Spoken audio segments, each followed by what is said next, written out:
सही चालाक आदमी अब रास्ते में जा रहा था तो ये देखा कि भूख लग गई है, कहीं खाना खा लेते। तो एक होटल मिला, नज़र पड़ी तो होटल के बाहर में एगो बड़का बोर्ड लिखा हुआ था, उसमें लिखा हुआ था खाना आप खाइए, बिल आपका पोता देगा। ये आदमी रुका, बोले रे भाभी कौन होटल जे हो, खाना आप खाइए बिल कौन देगा। तो ये आदमी गया अंदर में, तो वेटर को बुलाया कि भाई इधर आओ, ये जो लिखे हो ये क्या, इसका मतलब क्या है। तो वेटर बोला कि मतलब यही है कि खाना आप खाइए, पैसा हम आपका पोता से लेंगे। बोला ये बात सही है। बोला हाँ हो, लिख लो ना छे, बात सही है ना छे, तभी ना बोर्ड लगे लग गया। तो बोले बाबू हम तो अभी भी हो नहीं किए। बोला कोई चिंता नहीं है, आप खाना खाइए, शादी कीजिएगा, बेटा होगा, फिर बेटा बड़ा होगा, बेटा का शादी करवाइएगा, जब पोता आपका आएगा पैसा ले लेंगे। बोला बाबू तो भूखो लगलो जे, बस बेहतरीन खाना खिला हमरा दिलक। वेटर खाना लगाया, पेट भर के खाना खाया, पानी पिया, वेटर आया, बिल ला के आगे रख दिया। बोला अरे बिल 20,000 बिल, तुम तो कहा था कि पोता देगा।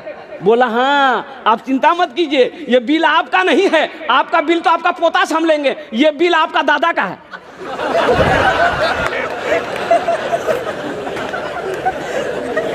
ढेर चालाकी नहीं करना है, इसलिए दिल जमी के साथ बैठे रहिए जब तक बयान हो, जब तक मेरा बयान ख़त्म ना हो, कोई उठने बैठने का सिलसिला ना हो। इसलिए कि मेरे बाद भी बड़े बड़े जय्यद आलिम दीन तशरीफ़ फरमा है, जिनकी तकरीर को आपको सुननी है और दुआ करके यहाँ से उठना है। कितने लोग दुआ करके उठेंगे, ज़रा अपने हाथों को उठाइए इंशाअल्लाह। अल्हम्दुलिल्लाह। अरे सोते तो हर रात सोते हैं, हर रात सोते हैं, अल्हम्दुलिल्लाह हर रात सोते हैं। आज की रात नहीं सोएंगे, क्या बिगड़ जाएगा भाई, क्या चला जाएगा भाई, क्या अल्हम्दुलिल्लाह बीमार पड़ जाएंगे, ऐसी बात नहीं है। कुर्बान जाओ, शायद आज की रात के जगने को, मेरे इस बैठने को रब ने कबूल कर लिया तो आखिरत के लिए बख्शिश हो, निजात का जरिया बन जाएगा। अल्हम्दुलिल्लाह सुम्मा अल्हम्दुलिल्लाह। और बहुत अच्छा मौका है मेरे भाई, बड़े बड़े अल्लाह वाले यहाँ पर तशरीफ़ फरमा हैं, जिनकी दुआएं होंगी उनकी दुआओं पर आप आमीन कहेंगे। अल्हम्दुलिल्लाह सुम्मा अल्हम्दुलिल्लाह। यहाँ पर इस मजमे के अंदर में अल्हम्दुलिल्लाह दुआएं कबूल होगी, इसलिए दुआ करके जाना है। कुछ पैगाम है मुझे आप तक पहुँचाना है इंशाअल्लाह। पहली बात तो हम नौजवानों से कहना चाहेंगे, मेरे बच्चों एक वादा करो कि सुनेंगे, सुनकर अमल करेंगे, इंशाअल्लाह अमल करेंगे। देखो जलसा तो हम सुनते हैं, हम जलसा सुनते हैं, लेकिन एक कमी हमारे अंदर ये है कि अमल नहीं है।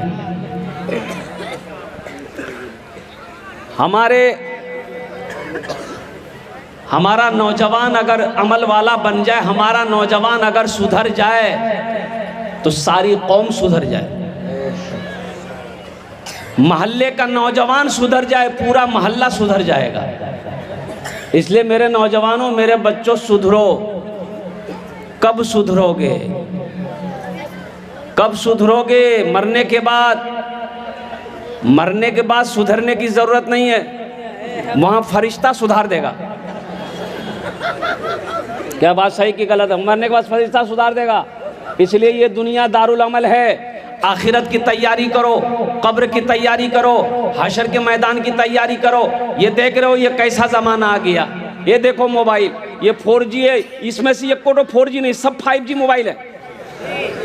अच्छा एक ज़माना हम लोगों का था, हम लोगों के ज़माना में ये सब कहाँ था?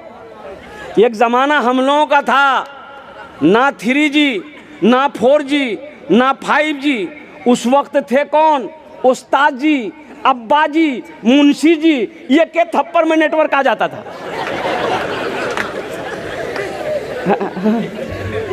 क्या आपने अकल की पट्टी खोल दी? और कुर्बान जाओ, अभी हमारा छोटा छोटा बच्चे के हाथों में ये मोबाइल है, आईफोन हमारे बच्चों के हाथों में है। और हमारे ज़माने में एक फ़ोन होता था, खिलौना वाला फ़ोन नहीं बजे, लाल वाला फ़ोन, पीला वाला फ़ोन लेते थे, एक ठो बटन दबाते थे। आप बटन दबाते थे, बस एक ही गाना बजता था, धूम मचा ले धूम, धूम मचा ले धूम, और कुछ नहीं बोले। इस मोबाइल ने अल्हम्दुलिल्लाह हमारे नौजवानों की रातों की नींदें ख़त्म कर दी। अफसोस का मकाम है 3 बजे तक 2 बजे रात तक हमारा ये बच्चा नौजवान बिस्तरों पे करवटें बदलता रहता है, नींद इसकी आंखों में नहीं है। इसकी वजह यही है कि मोबाइल उसे सोने नहीं दे रहा है। तो ये फजर की नमाज पढ़ेगा कहाँ से? और हमारी मस्जिदों का हाल ये है, अल्लाह अकबर कबीरा, जोहर में 10 नमाजी, असर में 12 नमाजी, मगरिब में 15 नमाजी, ऐशा में 8 नमाजी, फजर में ये को नहीं। तो इमाम साहब गेले कहाँ हो? बोले सब पलंग तोड़ रहा। वो कौम तरक्की करेगी? अरे बोलो वो कौम तरक्की करेगी? क्या अल्लाह सोने के लिए पैदा किया दुनिया में? अल्लाह ने पैदा क्यों किया? कभी आपने इसका रिसर्च किया? आपने कभी सोचा कि कुर्बान जाओ ये माइक बनाने वाले ने माइक क्यों बनाया है? कभी आपने गौर किया ये कपड़ा बनाने वाले ने कपड़ा क्यों बनाया है? कभी आपने गौर किया? और कुर्बान जाओ दुनिया में कोई भी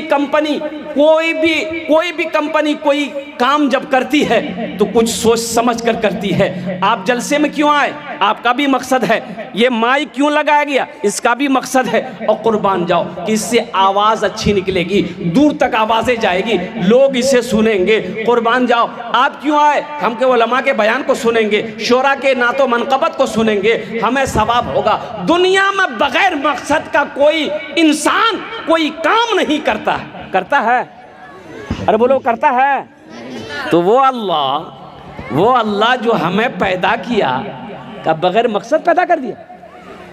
बोले जो अखो चादर ओढ़ी की सुतो, बगैर मकसद का पैदा किया। तो कुरान उठाओ, अल्लाह के लारैब किताब को उठाओ। ए अल्लाह के लारैब किताब, तू बता दे अल्लाह ने दुनिया में हमें क्यों पैदा किया है? तो अल्लाह का कुरान जवाब देगा, वमा खलक़तुल जिन्ना वल इंसा इल्ला लियअबुदून। मेरा अल्लाह कहता है कि हम तुम्हें बेकार पैदा नहीं किए, सिर्फ खाने के लिए पैदा नहीं किए हैं, सोने के लिए पैदा नहीं किए हैं। मैंने तुम्हें क्यों पैदा किया? मैंने जिन्नात और इंसान को सिर्फ और सिर्फ अपनी इबादत के लिए पैदा किया है। और कुर्बान जी मेरे रब की शान, पूरी दुनिया के अंदर में 7 अरब लोग रहते हैं, कमोबेश। कितने अरब? 7 अरब। अरे बोलो भाई, पूरी दुनिया में इंसानों की तादाद कितनी है? 7 अरब। 7 अरब लोगों के अंगूठे कितने हुए? 14 अरब। 7 अरब लोग हैं। 7 अरब लोगों के भैया हाथों में कई अंगूठे होते हैं? दायां बायां 2 अंगूठे, तो 14 अरब अंगूठे हैं। लेकिन कुर्बान जाओ ये 14 अरब अंगूठे सबसे जुदा हैं, सबसे अलग है। किसी का फिंगर किसी से नहीं मिलता है। ये किसने बनाया? यही तो मेरे रब की शान है। ये मेरे अल्लाह की शान है। इसलिए अल्लाह को पहचानो मेरे बच्चों, अल्लाह की ज़ात को पहचानो, अल्लाह से लौ लगाओ, अल्लाह से मोहब्बत करो। इसलिए कि मौत एक दिन आनी है, ये दुनिया छोड़ कर जाना। आपने क्या समझा? क्यों मर जाएंगे, मेरा बेटा कुरान पढ़ पढ़ कर दुआ करेगा? भूल जाइए, बेटा पढ़ेगा कुरान। या दुनिया में जिंदों को जिंदा याद नहीं रखता है, मरने के बाद आपको याद रखेगा? जिंदे में लोग हालात नहीं पूछते, रिश्तेदारों को रिश्तेदार भूला बैठा है, भाई भाई को भूल के बैठा हुआ है। कुर्बान जाओ, मरने के बाद आप क्या समझ रहे हो कि लोग मेरे नाम पर कुरान पढ़कर दुआ करेंगे? कभी नहीं। जो करना अपने करो। बाप का इंतकाल हो गया, बाप का इंतकाल हो गया, तजीज़ो तकफीन करके आए। बड़े भाई ने छोटे भाई से कहा कि रे बुधवा, अब इधर नाम है बुधवा क्या? हाँ, जब ये तो तुम हंस लो। यही तो मैं कहना चाहता हूँ ना कि अपने बच्चे को तालीम दो। मौलाना निसार साहब दामद बरकातहू के मदरसे में दाखिला दो बच्चे को, ताकि बच्चे के अंदर में इल्म आ जाए, बच्चा तालीम याफ्ता हो जाए, बच्चा कुरान पढ़ ले। और कुर्बान जाओ, ये बच्चे को कुरान पढ़ा दोगे, अल्लाह कयामत के दिन तेरे सर पे नूर का ताज सजा देगा। नूर की ताज सजाएगा अल्लाह तेरे सर पर। कुर्बान जाओ। मैं उस मौजू पर आना चाहता हूँ। तो मैं कह रहा था कि बाप, अब वो बुधवा नाम है कि नहीं है? बुधवा नाम है? अच्छा, किसी का नाम अगर होगा तो देखिए तकलीफ मत मानिएगा। यहाँ तो होता यह है कि मौलाना निसार साहब, मुफ्ती शमशीर साहब दामत बरकातहुम, हमारे जितने भी अकाबिरीन उलमाए किराम बैठे हैं, बच्चा घर में पैदा हुआ तो मौलवी साहब से की पूछवो हो, अरे दादो छे ने दादो नाम रखते, ए दादो लड़का बेलो जे नाम रखी था, बोला अच्छा ठीक छे नाम रखी दो। आज कौन दिन छे? बोले जुमा, बोले कर नाम रखी दें जुम्मन मियाँ। शनिचर शनिचरा, इतवार इतवारी, सोमवार सोमवारी, अब मंगल को बच्चा पैदा हो गया, बोले एक नाम रखी दें मंगरू बजेती डमरू। अब बुध को बच्चा पैदा हो गया, बोले फाइनल नाम, बोले एक नाम रखी दें बुधवा। अब देखिएगा जिसका नाम बुधवा होगा उसको बुलाइएगा, इधर जाएगा उधर। अल्लाह के रसूल की हदीस आपने नहीं पढ़ी? अल्लाह के नबी ने इरशाद फरमाया अपने बच्चों के अच्छे नाम रखो, नाम का ज़ात पर असर होता है। ये कहाँ, ये कौन बताएगा? बच्चे का अच्छा नाम रखो, नाम का ज़ात पर असर होता है, ये कौन बताएगा? ये चटाई पर बैठकर मदरसा दारुल उलूम सिद्दीकिया नूर नगर राजधानी में चटाई पर बैठकर मौलाना निसार साहब ही बता सकते हैं, ये कॉलेज या यूनिवर्सिटी में पढ़ाने वाले नहीं बता पाएंगे। उसे क्या मालूम? उसे तो खुद पता नहीं है, उसे खुद पता नहीं माँ का मकाम क्या है, उसे खुद पता नहीं बाप का मकाम क्या है, वो तुम्हें क्या बताएगा? ये बताएगा वो जिसने कुरान पढ़ा है, जिसने हदीस पढ़ी है, वो बताएगा माँ बाप का मकाम क्या है, माँ का मकाम क्या है, खाला का मकाम क्या है, रिश्तेदारों का मकाम क्या है। आप लोगों को पता है, एक सहाबी आए कि या रसूल अल्लाह मैं जिहाद में जाना चाहता हूँ, तो अल्लाह के नबी ने इरशाद फरमाया तुम्हारी माँ है? कहा कि या रसूल अल्लाह माँ इंतकाल कर गई। तेरा बाप है? या रसूल अल्लाह बाप इंतकाल कर गया। कुर्बान जाओ। अल्लाह के रसूल इरशाद फरमाते तुम्हारी खाला है? कहा या रसूल अल्लाह खाला है। तो अल्लाह के नबी ने इरशाद फरमाया जाओ अपनी खाला की खिदमत करो, अल्लाह तुम्हें जिहाद करने का सवाब अता फरमाएगा। सुभान अल्लाह, सुभान अल्लाह। ये कौन बताएगा? बोलिए, अशफाक करीम साहब बताएगा? ये मुफ्ती शमशीर साहब बताएंगे आपको? मौलाना निसार साहब बताएंगे आपको? माँ का मकाम क्या है, खाला का मकाम क्या है, बाप का मकाम क्या है, रिश्तेदारों का मकाम क्या है, बहन की विरासत क्या है। मुसलमानों, ये दुनिया आरामगाह नहीं है, ये दुनिया तफरीगाह नहीं है, ये दुनिया ऐश इशरत की जगह नहीं है, ये दुनिया तो इम्तिहान गाह है। ए बाबू, पहले मेरी तकरीर सुनो, फिर तुम तकरीर करते रहना, हम सुनते रहेंगे। एकदम चूटा मार के बैठे रहो।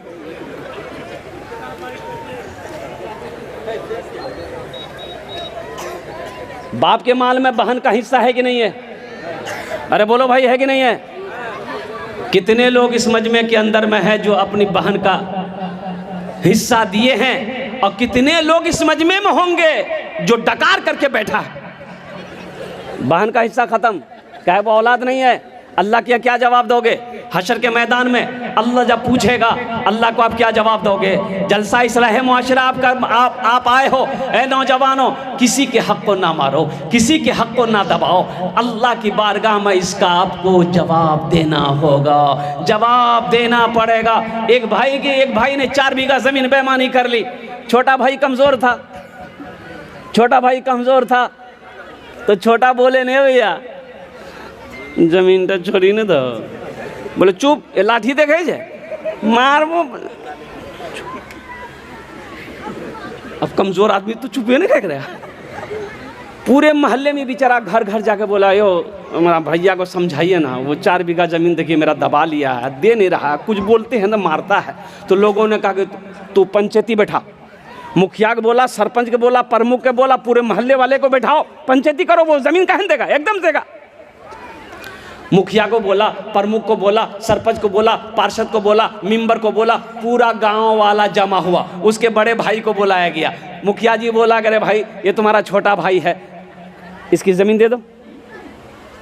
सरपंच साहब बोला, मुखिया साहब बोला, प्रमुख साहब बोला, पूरा मोहल्ला वाला बोला कि नहीं बात सही है, ये गलत है, छोटे भाई का ज़मीन नहीं दबाना चाहिए, तुम बड़े भाई हो, ज़मीन इसको तुम वापस कर दो। तो वो सबकी बात सुना खड़ा हुआ, बोला मुखिया जी हम आपकी भी बात मानते हैं, सरपंच साहब आपकी भी बात मानते हैं, पूरे मोहल्ले वाले आपकी भी बात मानते हैं, लेकिन हम ज़मीन नहीं देंगे।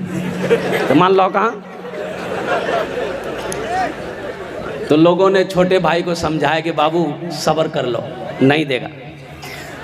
ये बेईमान नंबर 1 है, ज़मीन नहीं देगा। छोटे भाई ने सब्र कर लिया कि इसका इंसाफ अल्लाह करेगा। कुछ दिन के बाद, कुछ महीनों के बाद हज का महीना आ गया।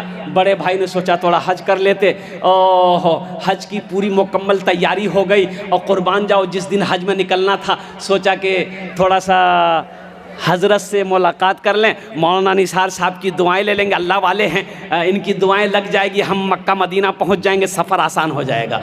अब मदद